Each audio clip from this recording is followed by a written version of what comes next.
አላችሁ እኔ አለው እግዚአብሔር ይመስገን ደህና ነኝ። ዛሬም በጠቃሚና በአዲስ ፕሮግራም በድጋሜ ተገናኝተናል።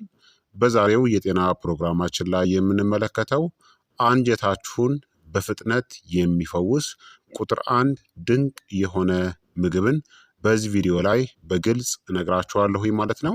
ይህ የጤና ትምህርት ታዲያ ለበርካታ ሰዎች እንዲደርስ ሁላችሁም በቅንነት ላይክና ሼር በማድረግ ሌሎችንም አስተምሩ አሳውቁላለሁኝ። ጥያቄያችሁን ደግሞ በኮመንት ላይ አስፍሩልኝ። በቀጥታ ወደ ጤና ትምህርታችን የማልፍ ይሆናል። አንጀታችን እናንተ ከምታስቡት በላይ እጅግ ኃይለኛ እንደሆነ ታውቃላችሁ። ምግብን ብቻ አይፈጭም። ኃይላችሁን፣ በሽታ የመከላከል አቅማችሁን፣ ስሜታችሁን እናም እንዲያውም መላ ሰውነታችሁ በየቀኑ ምን እንደሚሰማውም ይቆጣጠራል። ነገር ግን ችግሩ እዚህ ጋር ነው። ዘመናዊ አመጋገቦች፣ ውጥረት ወይም ደግሞ ስትረስና ጤናማ ያልሆኑ ልማዶች በዝምታ አንጀታችሁን እየጎዱት ነው። ይህም ለሆድ መነፋት፣ ለድካም፣ ለምግብ አለመፈጨትናም ለተደጋጋሚ ህመምም ይዳርጋችኋል። በዚህ ቪዲዮ ውስጥ ታዲያ የሆድ ዕቃችሁን ወይም ደግሞ አንጀታችሁን በፍጥነት የሚፈውሰውን ቁጥር አንድ ምግብንና ከሁሉም በላይ ደግሞ ለምን ያክል ውጤታማ በሆነ መንገድ እንደሚሰራ እገልጽላችኋለሁኝ። ጤናማ ባክቴሪያዎችን እንዴት እንደሚተካ፣ የሆድ ዕቃችሁን ወይም የአንጀታችሁን ሽፋን እንደሚያጠናክር፣ የምግብ መፈጨትን እንደሚያሻሽልና ሰውነታችሁ ከምንጊዜውም በላይ ንጥረ ነገሮችን በተሻለ ሁኔታ እንዲመጥ እንዴት እንደሚረዳም ትማራላችሁ። የምግብ መፈጨታችሁን ለማሻሻል፣ በሽታ የመከላከል አቅማችሁን ለማሳደግና ከውስጥ ወደ ውጪ ጤናማ ሆኖ ለመሰማት ቁርጠኛ ከሆናችሁ ይህ ቪዲዮ እንዳያመልጣችሁ የምትፈልጉት አንድ ቪዲዮ ነው።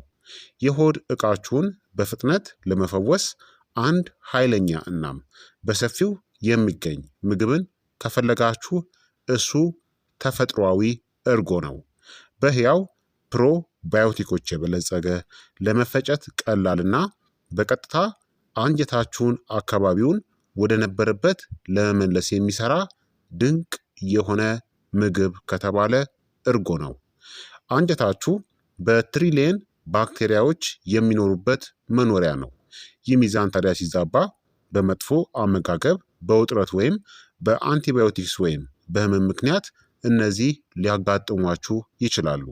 የሆድ መነፋት፣ ጋዝ፣ የሆድ ድርቀት ወይም ተቅማጥ፣ ደካማ በሽታ የመከላከል አቅምና ደካማ የንጥረ ነገር መምጠጥ ይገጥማችኋል። እርጎ ታዲያ ህያው የሆኑ ጠቃሚ ባክቴሪያዎችን እንደ ላክቶ ባሲለስ እና ቢፊዶ ባክቴሪየም ያሉትን ይዟል። እነዚህም አንጀታችሁን በፍጥነት መልሰው በማቋቋም ሚዛኑን ይጠብቃሉ። እንዲሁም በጥቂት ቀናት ውስጥ የምግብ መፈጨትንም ያሻሽላሉ።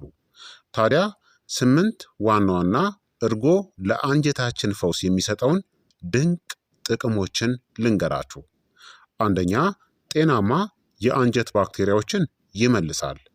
እርጎ ጥሩ ባክቴሪያ በሚባሉ ፕሮባዮቲኮች የተሞላ ነው። እነዚህ ባክቴሪያዎች ጎጂ ረቂቅ ተዋሲያንን ይተካሉ፣ የረቂቅ ተዋሲያንን ልዩነትን ያሻሽላሉ፣ ከህመም ወይም ከአንቲባዮቲክ በኋላ የሆድ ዕቃችሁ በፍጥነት እንዲያገግምም ይረዳሉ። ሚዛናዊ እናም ጤናማ የሆነ የሆድ ዕቃ አካባቢም ወይም አንጀት ይኖራችኋል። ሁለተኛ፣ የምግብ መፈጨትን በቅስፈት ያሻሽላል። እርጎ ምግብን ለመስበር የሚረዱ ኢንዛይሞችን እናም ባክቴሪያዎችን ይዟል። እነዚህን ለመፍጨት ይረዳል። ላክቶስ ወይም የወተት ስኳር፣ ፕሮቲኖችንና ውስብስብ ካርቦሃይድሬትሶችን፣ ያነሰ የሆድ መነፋት፣ ለስላሳ የምግብ መፈጨትና የሆድ ምቾት ማጣትም ይቀንሳል። ሶስተኛ፣ የሆድ ዕቃ ወይም የአንጀት ሽፋንንም ይፈውሳል። የአንጀታችሁ ሽፋን እንደ መከላከያ ግድግዳ ሆኖ ያገለግላል። ሲጎዳ መርዞች ወደ ደም ስር ይፈሳሉ። ይህም ብዙ ጊዜ ሊኪ ገት ይባላል። እርጎ ታዲያ ብግነት ወይም ደግሞ ኢንፍላሜሽንን ለመቀነስ፣ የአንጀት ግድግዳን ለማጠናከር፣ የተጎዱ ሴሎችን ጥገና ለመደገፍ ይረዳል። በውጤቱም ጠንካራ የሆነ የሆድ ዕቃ መከላከያ ወይም የአንጀት መከላከያ እና የምግብ መፈጨት ችግሮችም ይቀንሳሉ። አራተኛ የሆድ መነፋትና ጋዝን ይቀንሳል። መጥፎ ባክቴሪያዎች ከመጠን በላይ ጋዝን ያመነጫሉ። በእርጎ ውስጥ ያሉ ፕሮባዮቲኮች ጎጂ ባክቴሪያዎችን ይጨቁናሉ። በሆድ ዕቃ ውስጥ ያለውን መፍላትን ወይም ደግሞ ፈርመንቴሽንን ያሻሽላሉ። በውጤቱም የሆድ መነፋት ይቀንሳል። ሆዳችሁ ጠፍጣፋ ወይም ደግሞ ፍላት የሆነ ስሜት ይሰማችኋልና ምቾት ማጣትም ይቀንሳል። አምስተኛ የንጥረ ነገሮች መምጠጥን ያሳድጋል። ጤናማ ምግቦችን ብትመገቡም እንኳን የተጎዳ አንጀት ንጥረ ነገሮችን በአግባቡ መምጠጥ አይችልም። እርጎ ሰውነታችሁ እነዚህን እንዲመጥ ይረዳል። ካልሲየም፣ ማግኒዥየም፣ ቫይታሚን ቢ12 እና ብረት ወይም ደግሞ አይረን። በውጤቱም ተጨማሪ ኃይል እናም የተሻለ አጠቃላይ የሆነ ጤና ይኖራችኋል። ስድስተኛ በሽታ የመከላከል አቅምን ያጠናክራል። 70% የሚሆነው የበሽታ መከላከል ስርዓታችሁ የሚገኘው በአንጀታችን ውስጥ ነው።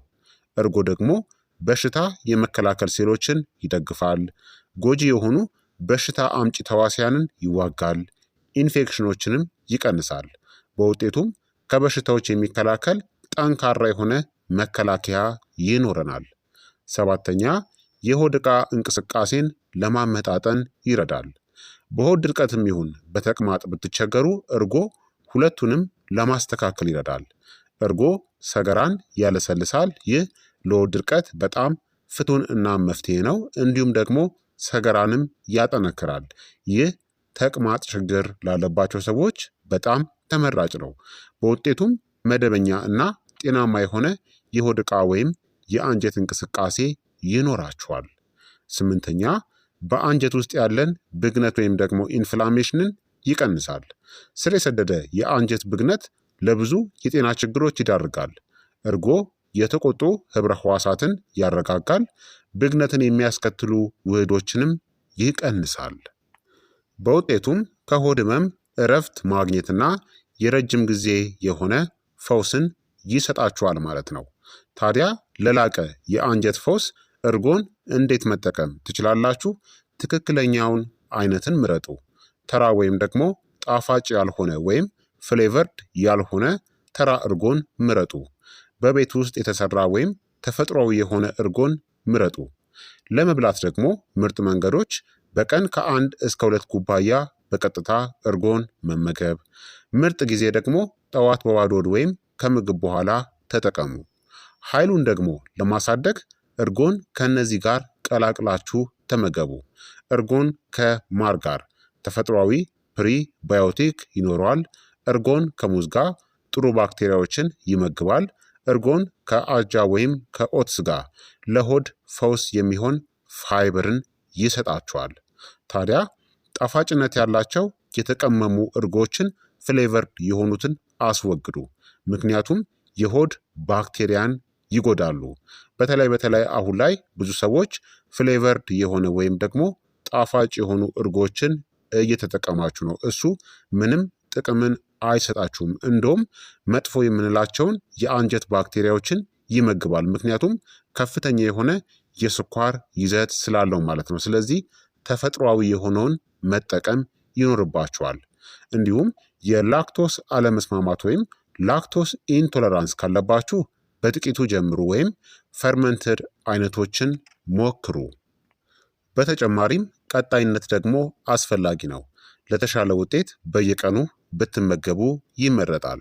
በአጠቃላይ የሆድ ዕቃችሁ ወይም አንጀታችን ከተጎዳ መላ ሰውነታችን ይሰቃያል ማለት ነው። ግን መልካሙ ዜና ፈውስ ዛሬ ሊጀምር ይችላል። እንደ እርጎ ባሉ ቀላል ነገሮች ማለት ነው። ለሆድ ዕቃችሁ ወይም ለአንጀታችሁ ትክክለኛውን ባክቴሪያ መግቡ። እሱ ደግሞ የቀረውን ነገር ሁሉ ይንከባከባል ማለት ነው። አንጀታችን ድንቅ የሆነ እንዲሁም ደግሞ ጠንካራ የሆነ አካላችን ነው። ስለዚህ መንከባከብ ይኖርባችኋል። ጤናማ በሆነ አመጋገብ ብቻ ማለት ነው። አንጀታችሁን የሚጎዱ መጥፎ ምግቦችን እንዳትመገቡ።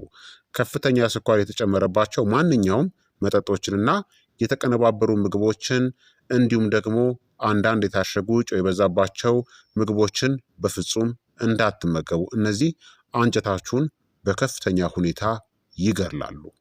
ስለዚህ ክቡራትና ክቡራን ተመልካቾቼ የዛሬው የጤና ትምህርቴ ይህንን ይመስል ነበረ። አንጀታችሁን በፍጥነት የሚፈውስ ድንቅ የሆነ ቁጥር 1 ምግብን እርጎን በዚህ ቪዲዮ ላይ በስፋት ተመልክተናል ማለት ነው። ይህ የጤና ትምህርት ታዲያ ለበርካታ ሰዎች እንዲደርስ ሁላችሁም በቅንነት ላይክና ሼር በማድረግ ሌሎችንም አስተምሩ፣ አሳውቁ እላለሁኝ። ጥያቄ ካላችሁ ጥያቄያችሁን በኮመንት ላይ አስፍሩልኝ፣ እመልስላችኋለሁኝ። በቀጣይ የጤና ትምህርት እስከምንገናኝ እኔንም እናንተንም ቸር ያቆየን። መልካም ጊዜ፣ መልካም ቆይታ። ቻው ቻው።